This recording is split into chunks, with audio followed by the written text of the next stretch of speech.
형제가 여러분 안녕하세요. 오늘은 11월 14일 수요일 절대 통치자 대 하찮은 인생이라는 제목으로 욥기 25장 1절부터 6절까지를 묵상합니다. 1절 수아사람 빌닷이 대답하여 이르되 하나님은 주권과 위엄을 가지셨고 높은 곳에서 화평을 베푸시느니라.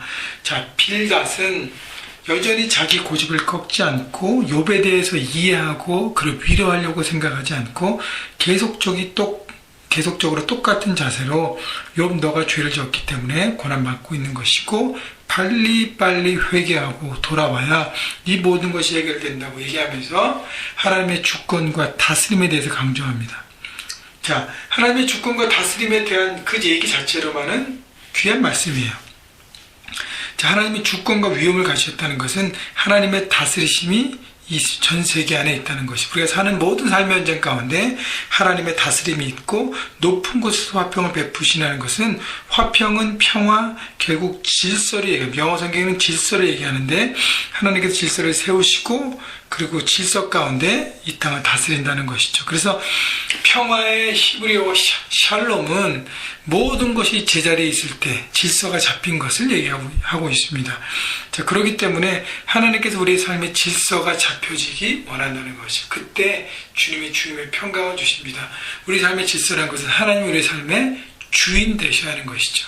우리 삶의 모든 결정, 우리의 모든 소유, 우리의 모든 생각, 우리의 모든 관계 가운데 하나님의 지혜 우선이 자리 잡고 있을 때, 주인 되실 때, 나머지가 그 다음에 이렇게 정리될 때 우리의 삶에 평강이 임하는 것입니다. 여러분, 그래서 여러분의 모든 생각과 결정, 여러분의 가정과 여러분의 비즈니스와 여러분의 학업 모든 것들, 또 여러분의 갖고 있는 물질과 모든 것도 누가 주인인지를 정확하게 하고 그 주인된 삶을 주님 앞에 맡기고 나갈 때 우리 삶의 평강이 임하는 것입니다. 3절 그의 군대를 어찌 계수할 수 있으랴? 그가 비추는 광명을 받지 않은 자가 누구냐? 군대를 어찌 계수할 수 있냐는 것은 하나님의 전능하심을 얘기하는 것이죠. 하나님의 능력 앞에 어떤 인간도 그 하나님의 능력 앞에 견줄 수가 없다는 것이죠.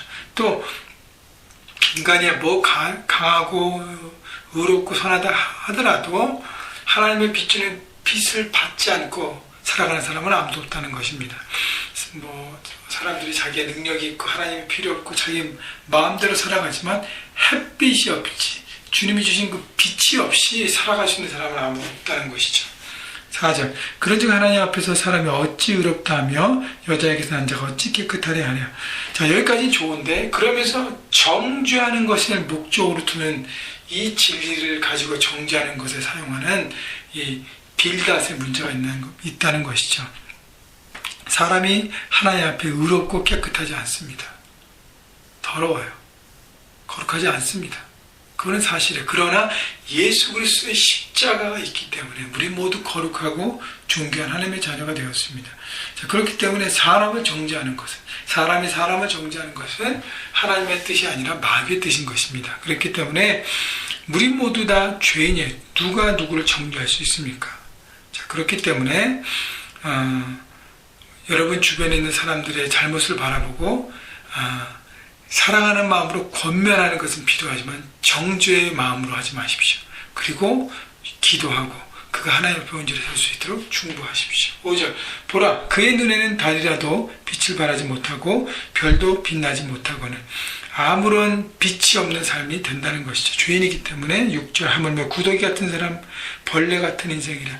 더럽고 썩어지고 냄새나는 우리 안에 어떤 더러운 마음도 있다는 것, 여러분 당연히 우리는 인정해야 합니다. 그러나 여기서만 머무는 것이 아니라 우리는 하나님의 자녀이고 하나님의 용서받은 죄인이고, 그리고 왕 같은 제사장을 부르셔서 우리를 하나님의 동역자로 부르셨어요. 그래서 우리에게 삶의 현장으로 보내셔서 하나님의 일을 맡은 자로, 하나님 나라를 이루는 자로 우리를 부르셨습니다. 그렇기 때문에 늘 겸손한 마음으로 우리 죄인됨을 고백하고, 그러나 우리는 사명자라는 것을 깨닫고 삶의 현장 가운데 능력 있는 하나님의 왕 같은 제사장으로 살아가야 하는 것입니다. 여러분, 오늘도 삶의 현장에서 왕 같은 제사장으로 살아가시고 하나님 나라를 이루어가시고 그리스도의 계절을 현실화시키는 여러분 모두가 되기를 바라고요.